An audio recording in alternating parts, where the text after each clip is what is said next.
whether you're going in an aviation field to be a pilot or navigator or naval flight officer, or you're going to go surface warfare supply or whatever, this is the test that you need to prepare for. And this is a platform to help you prepare for this exam. On my posting page, I had a little bit of a motivational statement today, and I just got to thinking today. And give me a second, let me pull some things up, and let me pull this page up, and I'll scroll down to that, and let me go to my YouTube channel. Let me open that up and make sure the volume's down. Volume's down. And it was up. So, as we go into this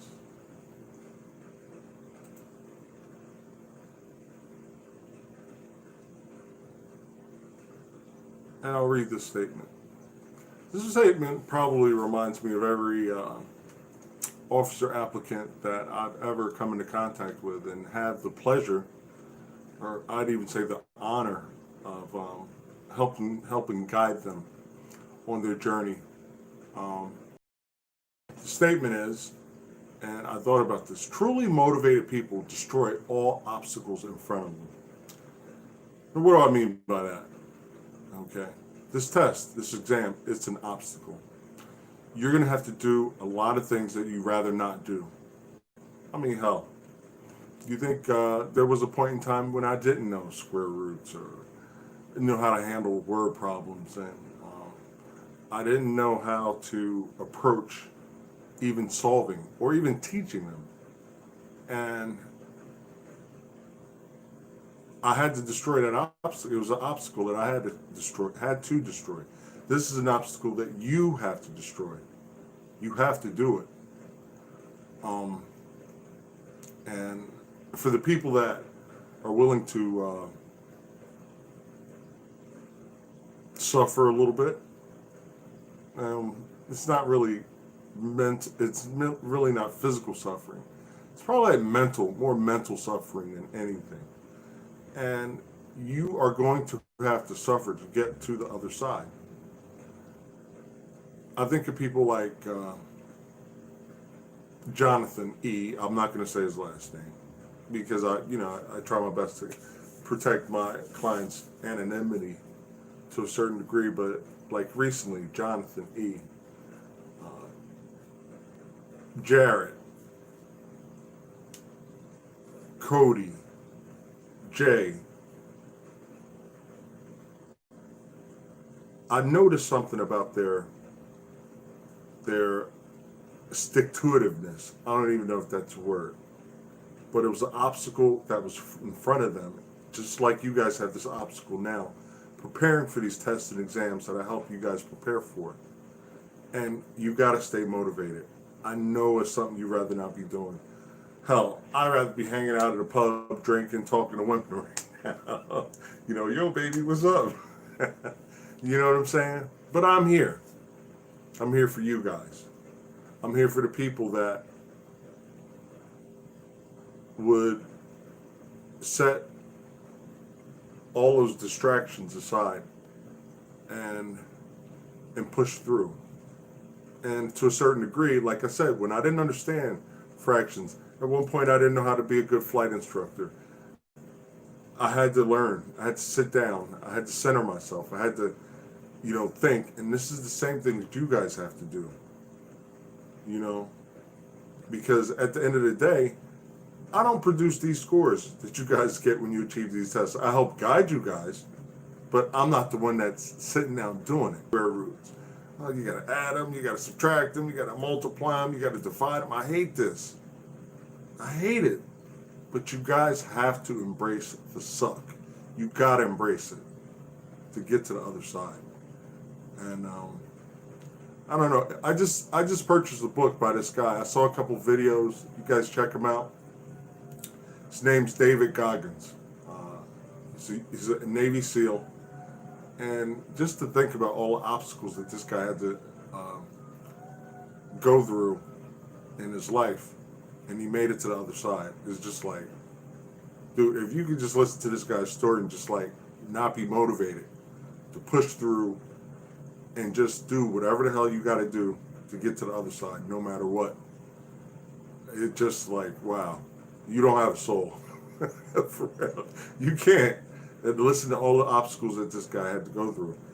And a lot of, in many aspects, I think of like a lot of things in my own life, obstacles that I had to overcome. You know, bad breaks that I had to just suck up and keep moving. So, you know, that is the idea. You cannot stop moving. You got to push forward. You have to, if you're going to get to your goal. And you cannot let anything stop you. You can't do it. Because you're going to look back 5, 10, 20 years, and you're going to say to yourself, I could have did that. I could have been a Navy pilot. I could have been a naval flight officer. I could have been a surface warfare officer. So, you know, I was watching this guy and I was just like, wow, I'm still sitting here blown away. And, you know, I just think about, you know, what all you guys here, you come here, and there may not be a lot of people, but I'm privileged to be here with you guys, the few that do show up, because you guys are going to be the guys that stay motivated, and you're going to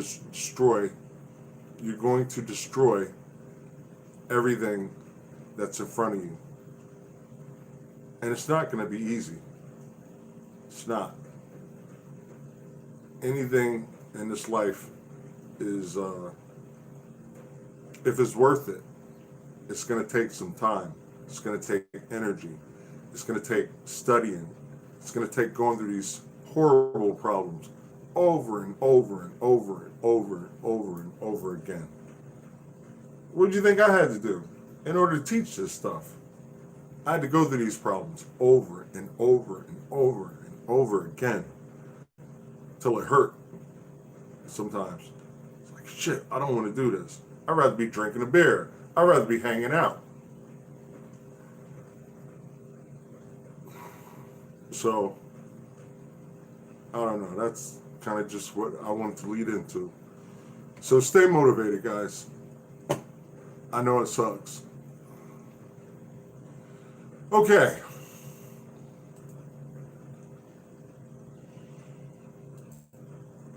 So, if you guys have problems that you guys could not get through doing your own self-study and stuff like that,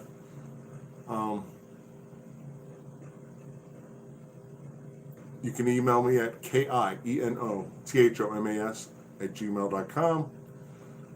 If you are connected with me on Skype, it's kino.thomas. And let's get into it. Okay, so I'm going to talk about aviation topics. And if you guys have a question on a particular subject or a particular question, I will address that. All right. Now, at some point in your flight training, you are going to be trained to perform what we call ground reference maneuvers. And we're going to go to the board for a second here. And just think of, all right, guys, I'm not sure what's going on, guys, but you guys may need to, I don't know, it seems like Facebook is stable.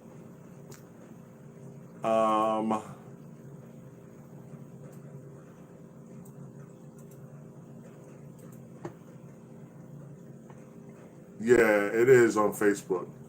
So,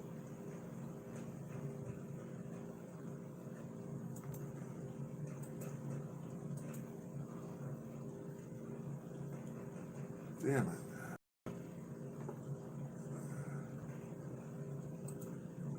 Yeah, it looks like, yeah, Facebook is like super stable.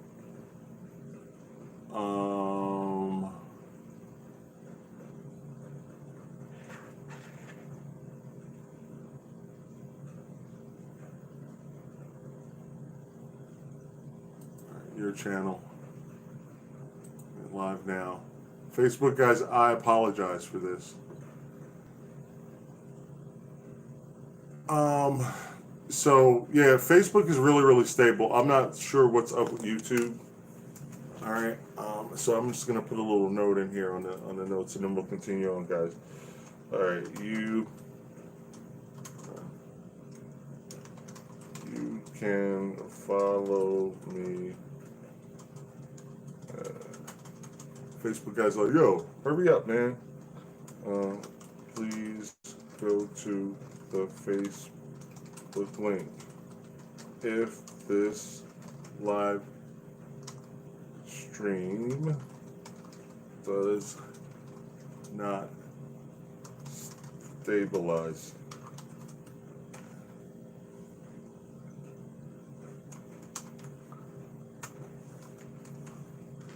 Okay, it looks like it's fine now.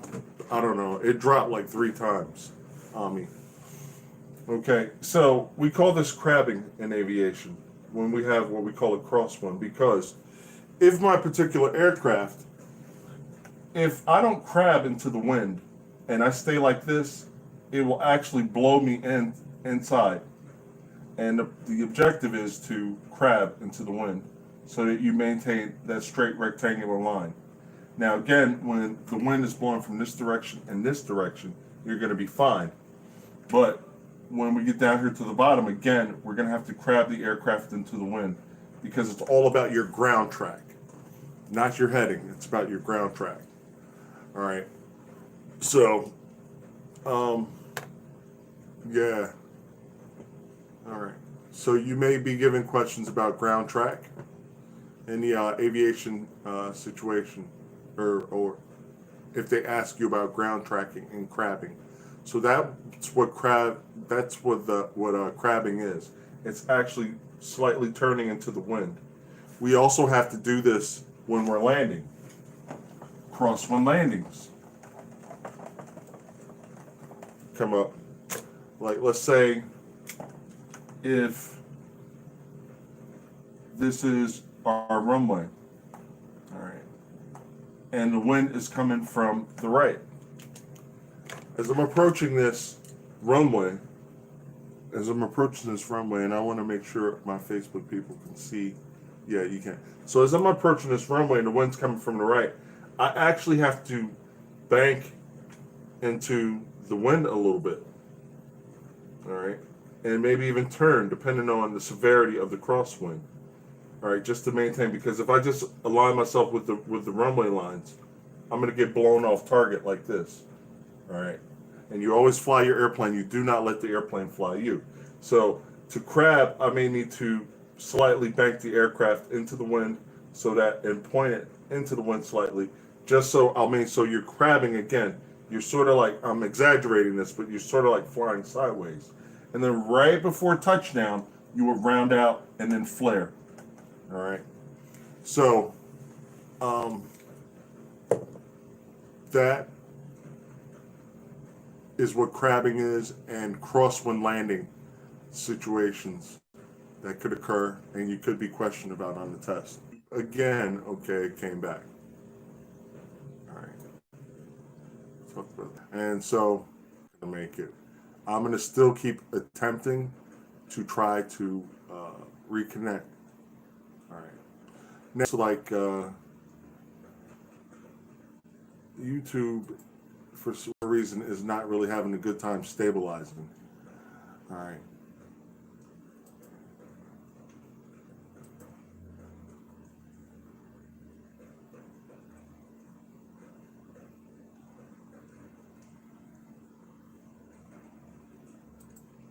So yeah, I'm getting a lot of emails about that opening statement, and that it's true. You're just gonna have to embrace the suck. I know you don't like it. I know you don't want to learn about all these things, but it's necessary, and you're just gonna have to do it. And it's 2 things you could do. You could just, oh, woe is me. I don't want to study this stuff, or you could just embrace it. Just embrace it and run through it, and don't be afraid. Yeah, YouTube is down. Yeah. All right. Stream. So Facebook is stable as I don't know what. All right. So good. We're moving forward. So as you guys check in, just hit one if you can hear me on the Facebook side of things. I'm still trying to, just keep a connection with Facebook. It looks like other people are coming in still on YouTube, but there is a link. If this link drops on Facebook, it's dropped multiple times. You may need to come over to Facebook, and that is the link there. All right. There was a mechanical comprehension in the area of mechanical comprehension. Shout out to Maddie. We were having some issues, and it's really, really important that you guys understand what acceleration is versus velocity versus speed. Okay. Anybody, group or crowd participation, does anybody know the difference between speed and velocity? Who can tell me the difference between speed and velocity? I don't care if it's YouTube or Facebook. Looks like Facebook.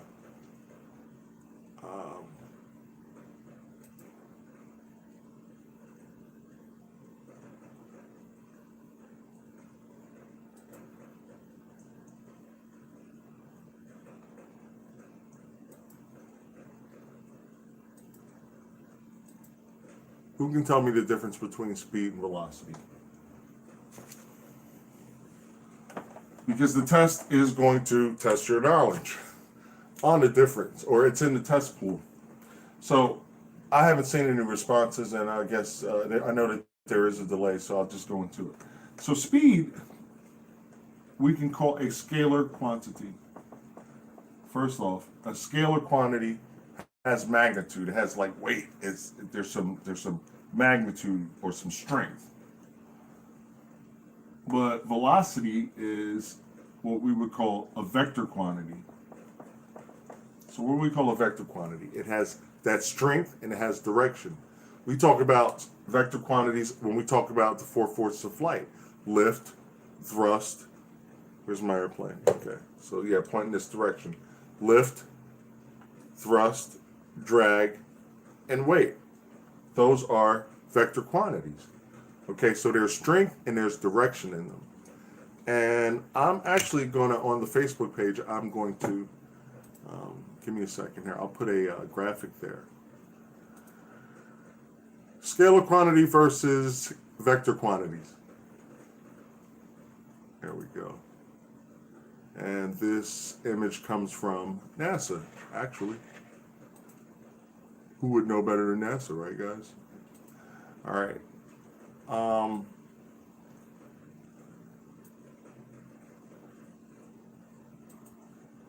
And I'm dropping this on the Facebook page, so you can see the difference between vector and scalar quantities.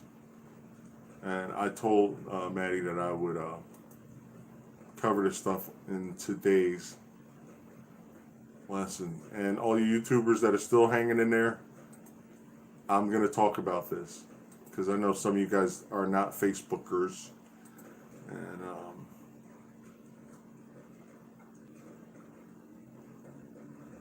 okay, so scalar quantities. Some scalar quantities. They have magnitude, but no direction. Length, area, volume, speed, mass, density, pressure, temperature, energy, entropy, work, power. So we can't assign a direction, even with speed. And I joke all the time, like when a police officer pulls you over and gives you a speeding ticket, like, no, it's a velocity ticket because they give you direction. Oh, driver A was, traveling at 75 miles an hour in a 55 northbound, there's a direction assigned to it. So I'm like, you guys don't issue speeding tickets, you guys issue velocity tickets. Corny, nerdy joke. And then we have vector quantities that have magnitude and direction. So this includes displacement. If I displace myself, if I get out of my chair and I go to the door, I've displaced myself. I've walked in a certain direction. Velocity, if I throw this dry erase marker out of the window It's going to go out the window and it's going to fall in a direction. Acceleration. If I'm getting off the highway or getting onto a highway off a county road, I must accelerate to get to the highway speed. Momentum. Force. We talk about the four forces of flight: lift, drag, thrust, and weight. So, vector quantities versus scalar quantities. Now let me come on back. All right, because the strange thing is this: when we talk about speed and velocity, if I was to define speed in formula, it would be speed equals distance over time. And then if I was to calculate velocity, velocity would also be distance divided by time. The only difference is that velocity has a direction. Okay. So when we talk about speed, I could say that if I threw this dry erase marker in U.S. customary units, this dry erase marker, try to make a dry erase marker, looks more like a cigarette, would be falling at 9.8 meters per second. That's the speed it would be falling at. All right. Velocity, it's also the velocity, but the velocity would be 9.8 meters per second downward. So there's a direction assigned to it because it's being propelled by the acceleration of gravity. All right. So when we talk about speed, we're talking about meters per second. We're talking about feet per second. We're talking about miles per hour. It's very, very important that you understand these units because what they're going to do is they'll have one number. Like they'll be like, okay, what is the speed of this object? All right. And they'll have 9.8 meters per second.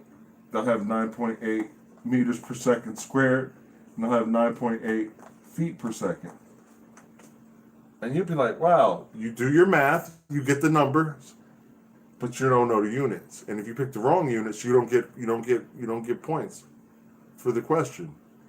And that sucks. So speed, meters per second, feet per second, miles per hour. Now when we talk about acceleration, acceleration is not constant. It is the acceleration, the increase or constant increase in speed or velocity. And it's what I call a pile-on every second. All right, gravity, the acceleration of gravity is 9.8 meters per second squared, or 32 feet per second squared. What this means is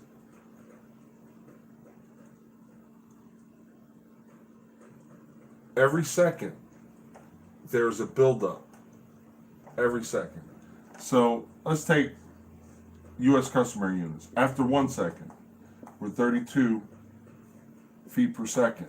Not feet per second squared. That is the acceleration. That's telling you, hey, this is what I'm going to shovel more speed on you every second. That's what acceleration is. So the speed or velocity that we're traveling at after 1 second is 32 feet per second. After the second, 64 feet per second is shoveled on another 32. And I even made a mention with Maddie. I was like, think of your grandma piling another pile of mashed potatoes every second. Just boom. So at the second, we're 64 feet per second. And then after the third second, we're at 96 feet per second. All right. So we're just putting on another load of mashed potatoes and falling faster and faster and faster. Okay. Acceleration is the pile-on, or the buildup of the velocity. All right. So it's really, really important that you understand velocity versus acceleration, because you'll calculate something, they'll have the same number, but they'll give you feet per second squared, feet per second, or meters per second. You have to be able to distinguish them because they will get you on the test. All right. So another question came up, and it spoke of the question addressed. It was a question where we had to determine the acceleration rate. All right. So we started out at 2 meters per second, and we ended at 14 meters per second at the end of the acceleration. So You get on, you start, and in the space of 5 seconds, I could be off with the actual numbers, but that's okay. And let's keep it even. 4, we'll say 4. 4 seconds. All right. And we use the acceleration formula. The acceleration formula is v sub 1 minus v sub 0 divided by time in seconds. Starting speed is going to be deducted from the ending speed. So we have our ending speed of 14 meters per second. We started at 2 meters per second, and in the space of 4 seconds, this acceleration occurred. So we are at 2 meters per second, boom, we hit the gas. 1001, 1002, 1003, 1004, and then we were at 14 meters per second at the end of 4 seconds. Well, the acceleration rate, 14 minus 2, which is 12, divided by 4, which will give us 3. It's an acceleration rate, so this would be 3 meters per second squared. This is the pylon. That's the pylon of speed. Okay? This is what's going to happen every second. Oh, you're at 2 meters per second? Boom. No, now you're at 5. Boom. Now you're at 8. Boom. Now you're at 11. And the 4th second, boom. Now you're at 14 meters per second. So we're talking about velocity at this point. The velocity has increased. But then there came a question, well, how much distance does it cover? All right. Now hit ones if you guys follow me so far. So we're at 3 meters per second squared.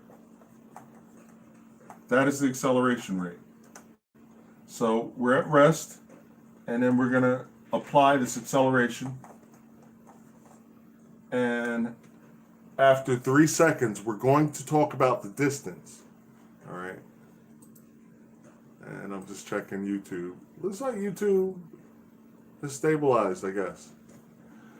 All right, so after 1 second, we're at rest. So we haven't moved any meters. Okay.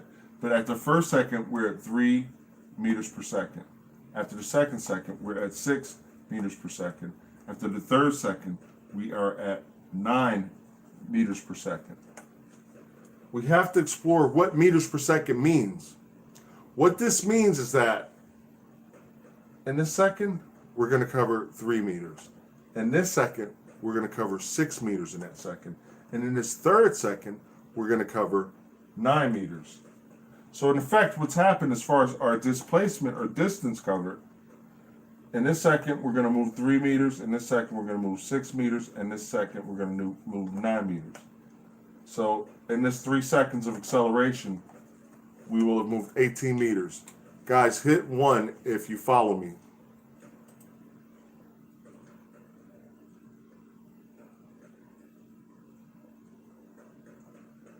And Ibrahim, yeah, I see velocity has direction. Velocity, velocity is a vector. Speed is scalar. Velocity has time. I don't know.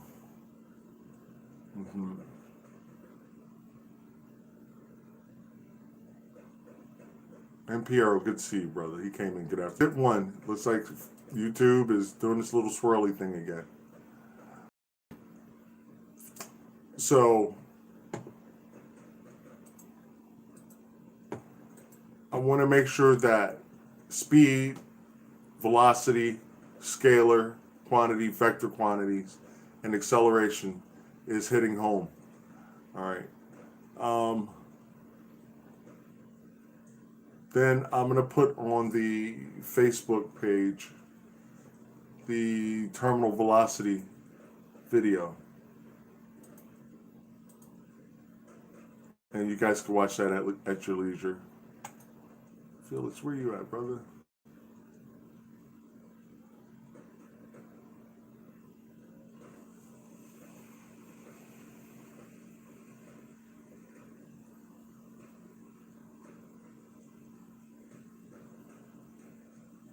There we go. Now, when you see this video, you're going to see some speed registers. And we'll talk about escape velocity, not escape velocity, terminal velocity next week. But this guy takes a balloon to the edge of space and he jumps. And you will see him accelerating. And then the acceleration stops. And at that point, the acceleration stops. The man has reached terminal velocity. Terminal velocity is a situation where air resistance is equaling the weight of the object. So while the object is still falling, it's just not increasing speed anymore. It just kind of stabilizes. All right. So yeah, I told Maddie I would touch on that, and I hope that hit home. And if you guys got this distance problem and how many meters we covered, hit B, not 1, just hit B. So make sure you guys are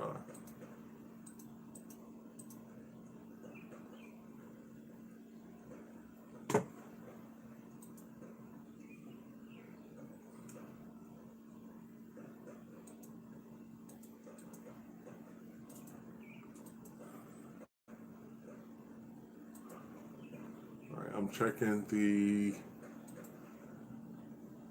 Skype channel for questions, and I am looking at the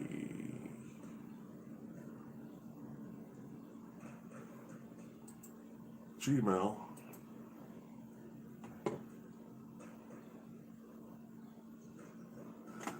Okay. And then there's another thing we're gonna talk about, guys. I know in life there's times when we run into problems and we have all these life problems going on and stuff like that. But I want us to be realistic, because I have some people, they get into contact with me, and I've even had somebody like in a week, and I don't want anybody to feel like I'm putting them in a bad light, or just, oh, well, you shouldn't. What I'm saying is, for proper preparation for these exams, for proper preparation, me personally, I would like to see a minimum of 2 to 3 months, seriously, where you're working with a qualified tutor. If you are working with a tutor that, say for instance, oh yeah, I prepare people for the Astb, and he or she is not a pilot, stop. Don't go there. All right. But you need 2 to 3 months. The quickest I've ever seen anybody properly prepare, this is a person that did not have a job, living at home with their parents. And I mean, they were hammering it out. I mean, dedicating 4 or 5 hours per day in like a 2-month period. You know, you can't just look at this test and just take it lightly, like, I take it next week, and a week we can get a good score, because there's limits on how much longer to go. So hopefully it just stays stable. But you want the proper time to train and prepare for this test, because you're going to have a lot of weak spots in a lot of areas, more than likely. I've only met like 3 people that I met them, via video, and I was like, yo, like, you're ready. You don't need me. Go take the test. So it's imperative that we, be properly prepared. If anything of this magnitude, you want to be properly prepared. You prepare for the SAT, right? Your MCATs, GREs, and stuff like that. It's no different. You're going to have to properly prepare. And if you don't, 9 times out of 10, you're probably not going to do so well. And you may pass, but you may not be competitive. You want to be competitive. Everybody and their grandmother wants to fly for the military, be it fixed wing and rotary wing, because it's the best training that you will get. So all I'm asking you guys is, I'm not saying that you're not taking this seriously. I'm just saying you should be properly prepared before you go into this undertaking. As I spoke earlier in the video, there's going to be a lot of things that you're going to hate. You're going to have to learn. And you're just going to have to suck it up. You know what I mean? You're just going to have to stay motivated. You're going to have to suck it up. You're going to have to sit down when you want to go watch that game or hang out with the fellas, or ladies hang out with your girlfriends and stuff like that, you're going to have to suck it up and say, you know what, I can't go. I got to study. You know? And those same people are going to be there when you get done. I promise you. They're going to be there. Oh, man. And it'll be good to come back and be like, yeah, man, I kicked butt on that test, man. I should be getting a call from my recruiter. But you took time out. You know? I know you guys are young, and this is the microwave age. I remember they said, oh, this is the microwave age. You just push a button, boop, and then, I'm a Navy pilot.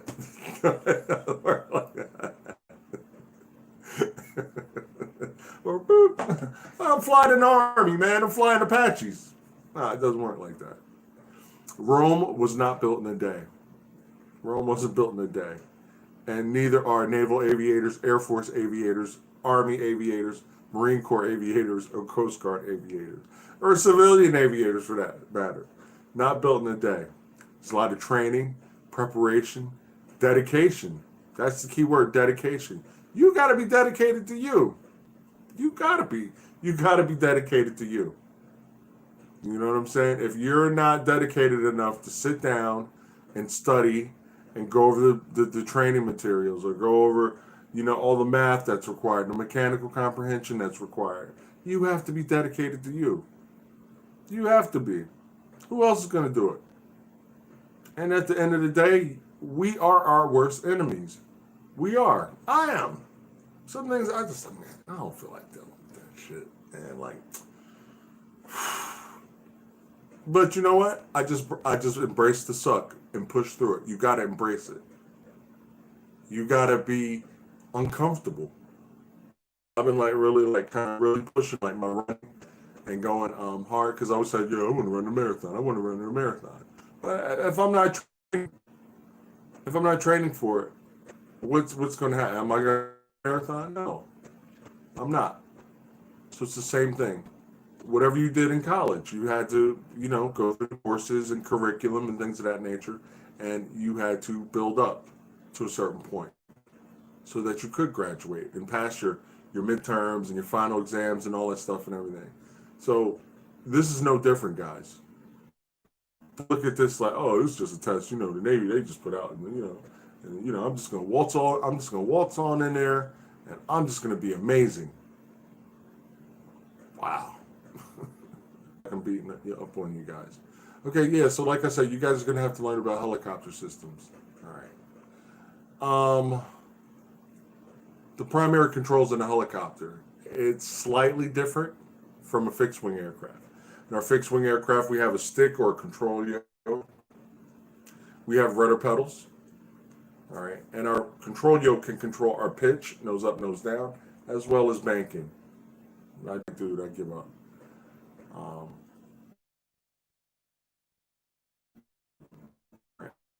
You guys are going to have to, it came back all by itself.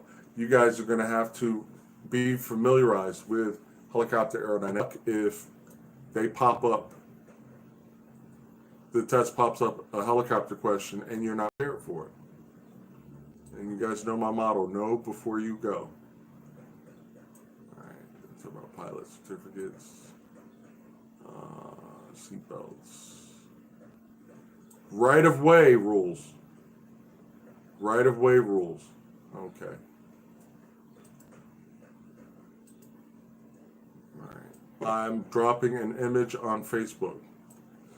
Two aircraft, normally in most cases, they could be on, and we'll talk about collision courses and stuff like that.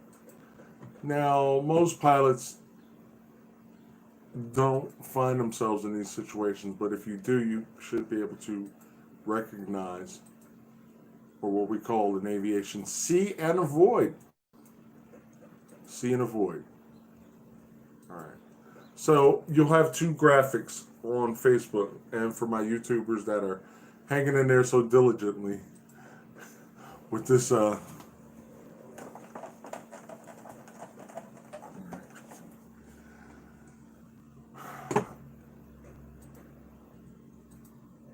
because we've gotten this we've gotten this type of stuff in debriefs.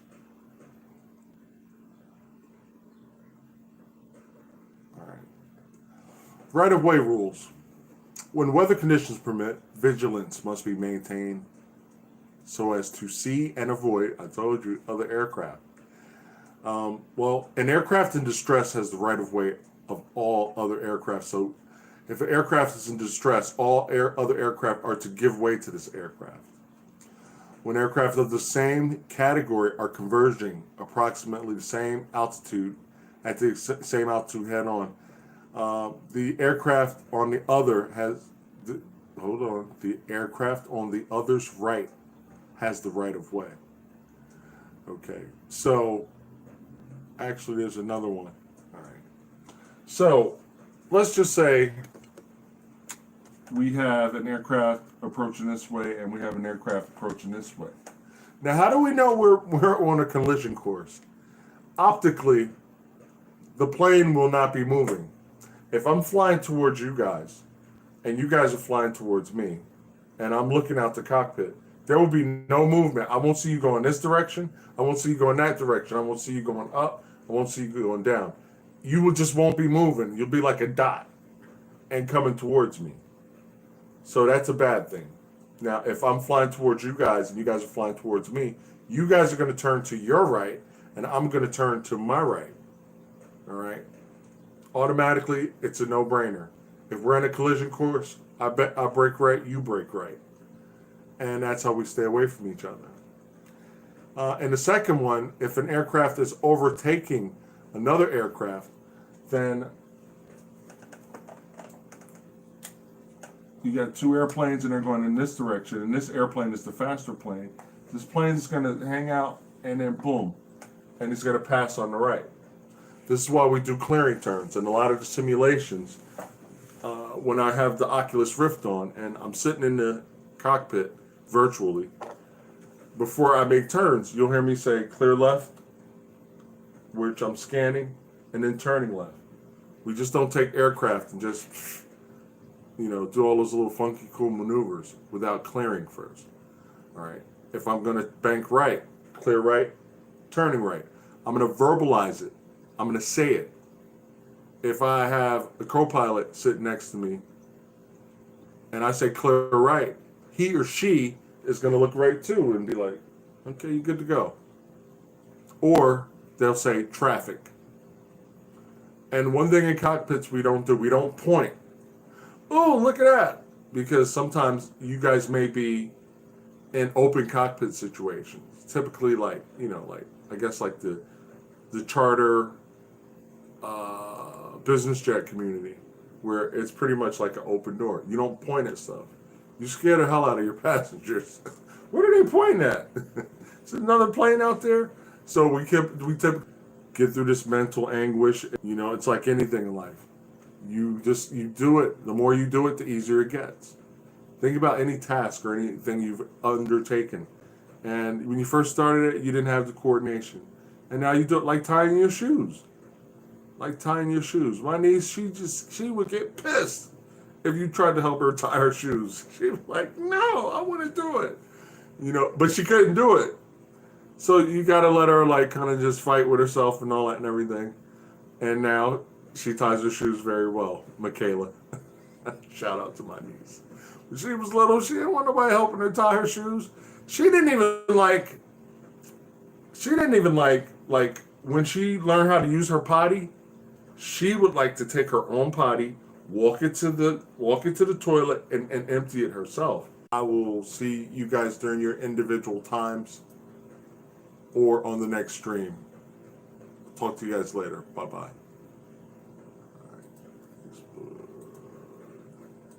Video. And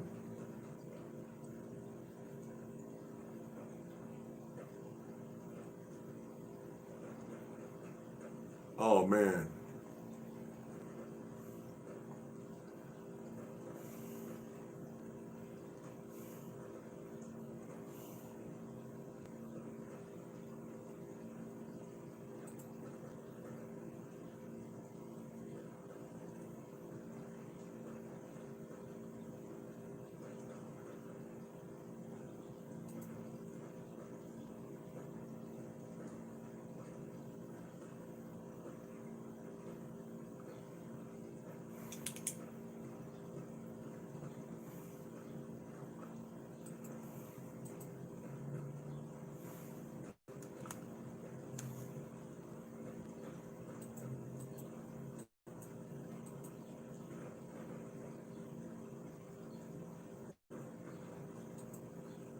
I had to slow down, had to back up off of that. Wow, man, really powerful words. That's what's up. It's good. People are motivated by that.